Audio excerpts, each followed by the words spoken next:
entrepreneur Mark Cuban never calls time out. I always look at business as a sport. In football, you play 60 minutes. Basketball, you play 48 minutes. In business, it's 24 by 7 by 365, and the whole world's trying to kick your ass. I will never forget talking to Mark about, where are you going with this broadcast thing? And he goes, I'm going to the BBC, Billionaire Boys Club. Mark Cuban parlayed his passion for Indiana basketball into a company worth $5.7 billion.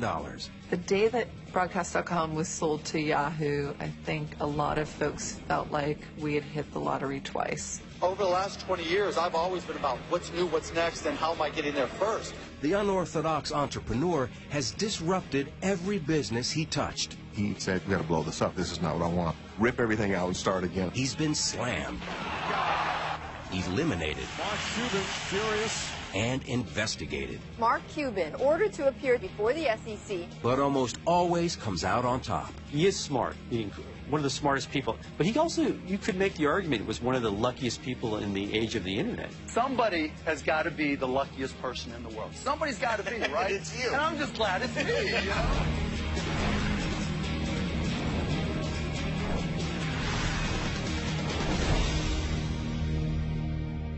It appears that they are for sale on a game-by-game basis, but I can't figure out how to buy them. Mark Cuban got in at the beginning of the internet boom, and it served him well. His gold mine was called Broadcast.com, one of the first internet sites to stream events live. Everything from Victoria's Secret models to countless sporting events. gets the slot, hits the post. We were the first ones to scale internet broadcasting, to take 500 radio stations and broadcast them on the internet, 100 television stations, earnings calls, product launches, college football games, deals with the NHL, Major League Baseball. I mean, we had really become a broadcast network on the internet. The fiercely independent entrepreneur has blazed a trail into TV, movies, NBA ownership, and he even stars on a TV show, though he declined to participate in this one. Mark has been an entrepreneur from the moment the word was invented, before it meant drug dealer. Mark Cuban was born in Pittsburgh, Pennsylvania, and grew up in a suburb called Mount Lebanon. From the get-go, Cuban was a moneymaker, selling trash bags, newspapers, and even postage stamps. I started a stamp company. I started with a quarter and bought a stamp and left with $50, thinking, hey, if I could do this, I could do anything. By the time he was 16, he had already built a reputation. Brian Cuban is his younger brother. I remember Mark being given $5,000 by one of our neighbors to go buy stamps in New York with my father. He was always the entrepreneur at stamp shows. But that just shows you, at that age, what people thought of his ability to make money. That skill only grew at Indiana University.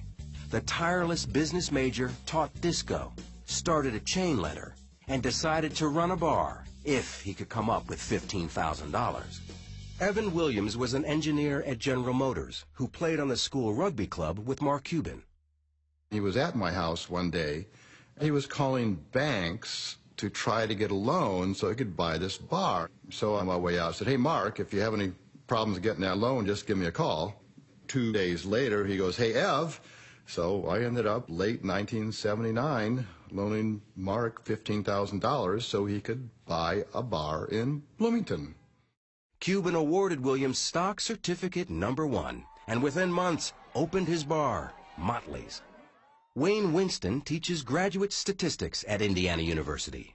In my over 35 years of teaching, I've never had a student really start a business while they were an undergrad or an MBA here on campus, and he started Motley's, which became by far, I think, the best bar in town. The business model he used in Motley's is very close to the same business models he used in his next 2 or 3 businesses. He always would have 51% of it, even though he didn't put up any of his own money, but no one really complained because he was the one that built up the business. Until it came crashing down after a wet T-shirt contest. It's pretty common knowledge around town. An underage girl won a wet T-shirt contest, and so I think that hurt the future of the bar, let's put it that way. Cuban graduated and soon landed in Dallas.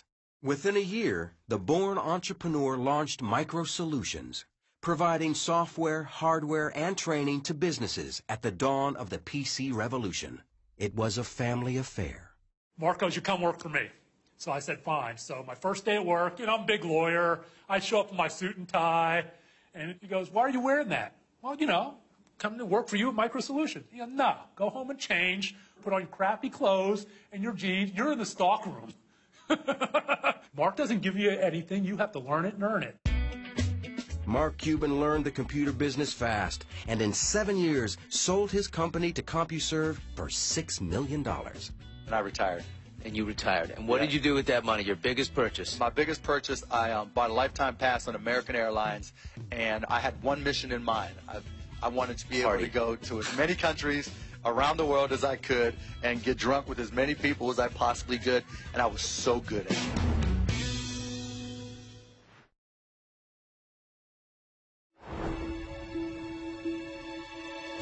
In 1995, Mark Cuban came out of early retirement to reinvent radio. According to Cuban, college friend Todd Wagner brought him the concept. It's a story the Hoosiers basketball fan has told often, as in this interview on 60 Minutes. He sat me down, he said, look, I've got this idea where I think we can listen to Indiana basketball, sporting events, anywhere in the world by using the internet. So Mark and I just basically said, let's find out if this is a business or not. So we set up shop in his upstairs bedroom of his house and, got us a computer, got the software, and started playing with it. And that is the birth of AudioNet, what eventually became Broadcast.com. But another young entrepreneur tells a different story. Chris Jabe says he was also a founder of the company. When I was pretty young, I was a Minnesota Twins fan. I moved to Texas. So I was a displaced fan. I was always trying to figure out how to get access to those games that I couldn't see on regular TV. When the internet came along, it's like it was a slam dunk, because now it was just a matter of acquiring broadcast rights. He took his plan to investors. One of them was Cuban. I'd probably had this pitch that I'd given to maybe 150 people over the previous year and a half to 2 years. And so I'm getting into my pitch. It's usually about a 20-minute pitch, and within 3 minutes he goes, I'm in. I'll do it. Jabe asked for $1 million and said that Cuban wrote a check for $10,000, and months later tried to cut him out completely. Mark said, Chris, I really don't need you. You really don't have that much to add. I can pretty much do or get people to do what you're doing.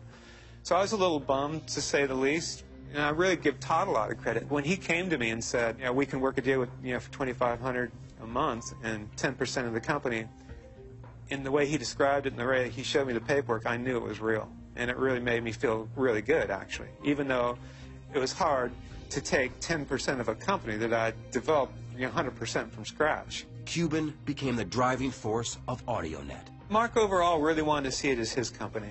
He had made it, gone from really an idea to reality. He never really wanted to acknowledge me as a founder. But co-founder Todd Wagner does acknowledge Jabe's participation. He was there for a very brief period of time, and then he went on to the next thing. He owned a slug of equity and did just fine. AudioNet did better than just fine. Never before in the history of the world can you come in and listen to almost any team from anywhere in the world. A little PC and a connection to the net, and you might as well be sitting in Bloomington, Indiana.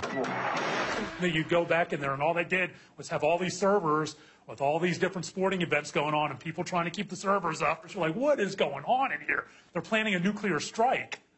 And, but it was controlled chaos in there, keeping all those servers up and all the game streaming. It was pretty cool. Cuban and Wagner changed the name from AudioNet to Broadcast.com in 1998 and positioned the company to go public. The internet boom was in full swing, and on July 17th, the stock hit the market, priced at $18 a share. The first trade pops up, and it was, $63 or whatever it was. I mean, it was just through the roof. Nada Usina led the sports properties and marketing departments at the company. I recall our head of HR popping her head out of a cube like a game of whack-a-mole and saying, we opened at whatever the number was. And everyone looked up and we thought, she missed by a decimal. She must be wrong. And we all started to look, and you could just see heads popping out. And the excitement in the room, it was literally like a parade went off. The stock closed at $62.75. At the time, it set a record for the highest percentage increase on an opening day. I'm the first to realize that luck plays a huge part in it. I happen to have a company, broadcast.com, that went public at the right time when the internet stock market was going nuts. Cuban wanted to expand their content and was looking for a breakout event. He found it in lingerie. There were a lot of pinnacle events for broadcast.com, and one of those was certainly the Victoria's Secret webcast. Wrapping high tech with high fashion, the webcast was a phenomenon. Millions of people tuned in, and it became the largest viewed event ever on the web. We like to position it as the first sold-out event on the internet. It helped to cement us as the go-to place if you wanted to do something multimedia on the internet. Jeff Swaney is an entrepreneur and friend of Cuban's from Dallas. I will never forget talking to Mark about, where are you going with this broadcast thing? And he goes, I'm going to the BBC. Billionaire Boys Club. You're not going to make $1 billion on this thing. I mean, you're going to make $100 million. No, dude. No. BBC, dude. That's what I'm doing. In pursuit of that billion, Cuban and Wagner led the charge straight to the executive offices of Yahoo. I remember Mark and I going into the conference room and basically just saying, look, we're where you guys need to be. So you're either going to have to compete with us or you're going to have to buy us because we are big players in where we think the internet's going to go. Yahoo felt the breath of competition, according to Paul Sappho, a leading technology forecaster. It's a moment where there's a sense of the rise of the machines. Algorithms in the form of Google are really taking over the search space. And it's beginning to dawn on people that, in fact, there is a lot of volatility in customer loyalty around places you visit on the web. I can remember going to Yahoo, and you could just feel the anxiety at the company of how do we bulk up our technology side. Looking for an answer, in April 1999, Yahoo grabbed Broadcast.com for a staggering sum, $5.7 billion in stock. The deal secured Cuban's membership in that Billionaires Club. I think a lot of folks felt like we had hit the lottery twice. You had this tremendous IPO, and to top it off, one of the great companies in Silicon Valley, Yahoo, comes in and acquires this little old company that was set up in Deep Ellum, Dallas, Texas. It couldn't have been, frankly, scripted any better. But not scripted all that well for Yahoo. It is so easy to quarterback this thing, and as people say, it's one of the stupidest moves in the history of the internet. But there was so much stupidity in that period. It was like a single note in a vast symphony of stupidity. Yahoo struggled with their new acquisition. It's pretty simple to see what happened if you're on the inside. You had a $5 billion acquisition handed to a number of NBAs who had never actually integrated anything before. Yahoo really took a pounding. They took their eye off the ball of search, which opened the door for Google, who smoked them. Within months of the buyout, Cuban protected his stock by buying puts and calls against his interest and began to cash out, buying a 24,000 square foot mansion and a $41 million jet. But his next purchase would be the billionaire's prized possession.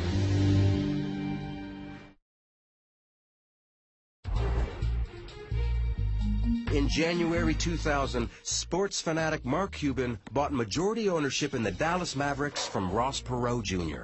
It was the crowning purchase for the billionaire with the insatiable desire to win, except that the franchise had one of the worst win-loss records of any team in the NBA. You've got to start giving these guys who have been in damaged programs, let's call them, the thought process that they can win, that they are expected to win. Cuban was going to change everything his way. Turdima Ussery, the buttoned-up CEO of the Dallas Mavericks, recalled his first meeting. I didn't eat the whole day because we're having dinner at his house that night, and I wanted to be a great guest. And I was in suit and tie and, trying to, my Sunday best, as my mom called it. He opened the door up in jeans and no shoes and T-shirt, and we sat on his floor and watched basketball for 4 or 5 hours and ate. I think it was Cocoa Puffs and Doritos is what we had in bottled water. So it was, again, it was just a new reality. That new reality took effect the moment Cuban saw the traditional wood-paneled locker room in the Mavericks' new arena. He said, you've got to blow this up. This is not what I want. I want a loft. I want open ceilings. I want the guys to feel like it's a clubhouse, the place they'd hang out in. We got to get a pool table in here, and we got to get the DVDs, rip everything out, and start again in the clubhouse. The radical new owner booked first-class hotels for road games and would buy a team jet with legroom for 7-footers. All that stuff was new. None of that stuff had been done in the league before. Nor had an owner worn a Mavs Fan for Life t-shirt, or put his email address on the Jumbotron, or broken custom by ditching the skybox for courtside seats and yelling at the referees. No! NBA control at the timeout! NBA control at the timeout! Mark has had plenty that's gotten him in trouble. Scott Soshnick reports on sports business for Bloomberg News. My favorite one is when he said that a referee wasn't qualified to manage a Dairy Queen. But when he said that, Dairy Queen got upset. They wanted Mark to know that their managers are highly trained, highly skilled folks. And so the guy challenged Mark to come down and serve ice cream and to see how difficult it really was. There were probably 6 helicopters hovering above this poor Dairy Queen. There were probably 3,000 people outside. And he was there dishing out ice cream. He's a very, very smart marketing guy. And if he can turn a negative into a positive, he will. But Cuban's courtside criticism was a negative for David Stern, the longtime commissioner of the NBA. I think Mark was very impatient when he first became an owner because he strives for perfection. And he expressed his views in that regard. It wasn't a constructive enterprise to publicly criticize our officials, and it's prohibited by our rules. Those rules resulted in Cuban's first fine of $5,000, followed by fines of $15,000, $25,000. $250,000, $100,000, $10,000, and $100,000 again, all in his first full season as an owner. My job is to stand up for my guys, and if I think something's wrong, I'm going to do something about it. Reporter John Swartz followed Cuban's career for 13 years. That connects with people. You don't see that among many billionaires. They think they have to act a certain way. I don't think he cares. I think he honestly just could give a damn what anyone thinks about him. Cuban's hands-on involvement brought immediate success. Attendance shot up more than 35%. The estimated team value leapt $50 million. And the Mavericks went to the playoffs in 2001 for the first time in over 10 years. Before he owned the Dallas Mavericks, they were the laughingstock of the NBA. They were winning 15 games a year. Once he took over, their winning percentage has got to be one of the best. It's got to be in the top 5.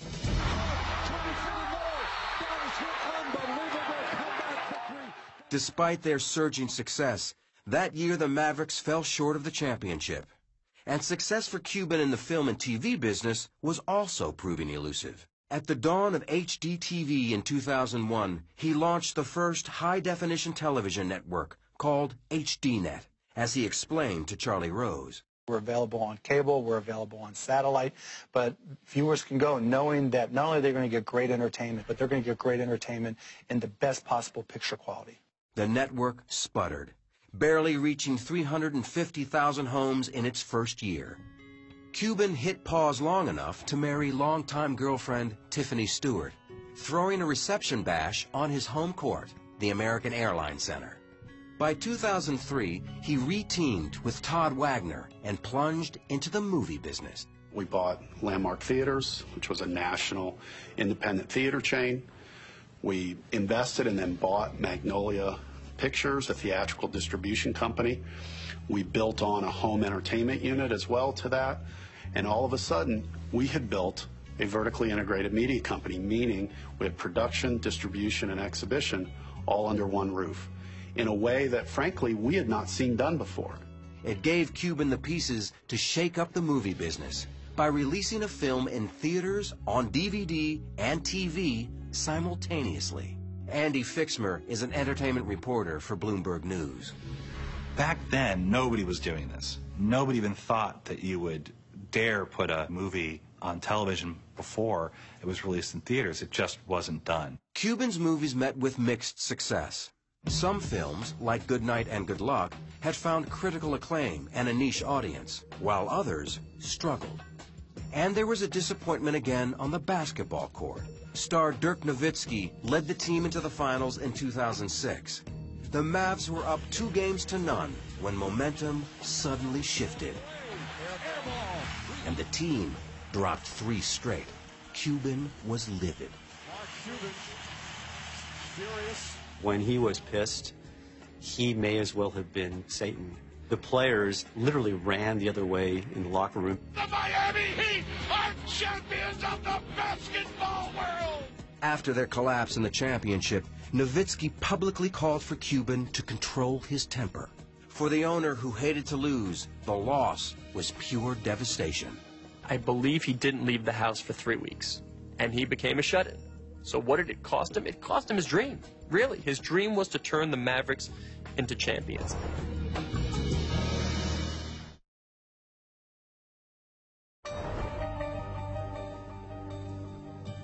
Mark Cuban, the former disco teacher, returned to dancing in 2007 in front of millions. Mark likes as much airtime as he can get. As long as it's fun and it's entertainment for him, he's going to do it. He appeared on almost anything, even hosting his own reality show, The Benefactor, canceled after 1 season. Viewers were also in short supply on his own network, with its strange blend of bikini-themed programming, mixed martial arts, and Dan Rather. Dan Rather and Dan Rather Reports on HDNet is kind of my own personal indulgence. You know, I'm a news junkie and always have been. Dan Rather was doing a show for them, which was actually very good, but the rest of it was just like a Sargasso Sea of just crap. Cuban had more troubles looming. The Securities and Exchange Commission filed a suit against him. We're going to turn now to the crackdown on insider trading, and it has ensnared billionaire Mark Cuban. The SEC alleged that Cuban dumped 600,000 shares of Mama.com as an insider trade. The 2008 lawsuit from the SEC says he sold shares of the company ahead of the company's own plans to sell more discounted shares to investors and avoided $750,000 worth of losses. On his blog, Cuban stated the claims were false. The suit was dismissed in district court, but the SEC appealed and the case was reinstated in 2010.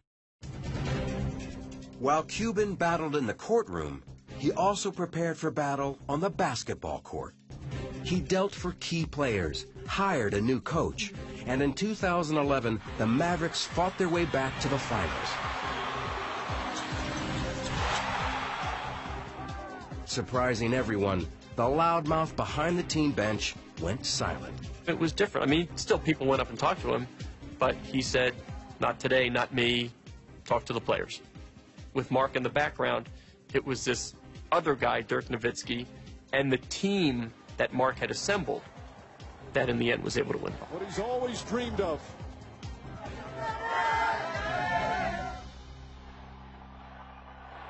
We had the ceremony inside the building, and all of a sudden this chant broke out, "Thank you, Mark. Thank you, Mark. Thank you, Mark." How many times have you heard of a building chanting, "Thank you" to the owner? That's pretty unique. With a championship banner finally in place, Cuban rebranded HDNet, calling it Access TV. In addition to Ryan Seacrest, Cuban partnered with 2 of the most powerful names in music and entertainment. He lives in Dallas with his wife and 3 children. On his personal blog, he sounds off on everything from executive compensation to personal health. Whether brilliant or just plain lucky, Mark Cuban will always be looking for his next big move. He's going to challenge conventions. He's going to change how people think. He's definitely a guy to always keep your eye on. He's brash. He's not afraid of controversy. But he's also one of the most brilliant strategic thinkers I've ever met. Is the glass of water half full or half empty? Mark's going to be the guy asking who's pouring it. You can look at things and say, this is the way they've always been done. I like to look at it and say, well, if everybody's doing this way, that's not where the future is. You have to look somewhere else. And, you know, if that pisses people off, that's their problem.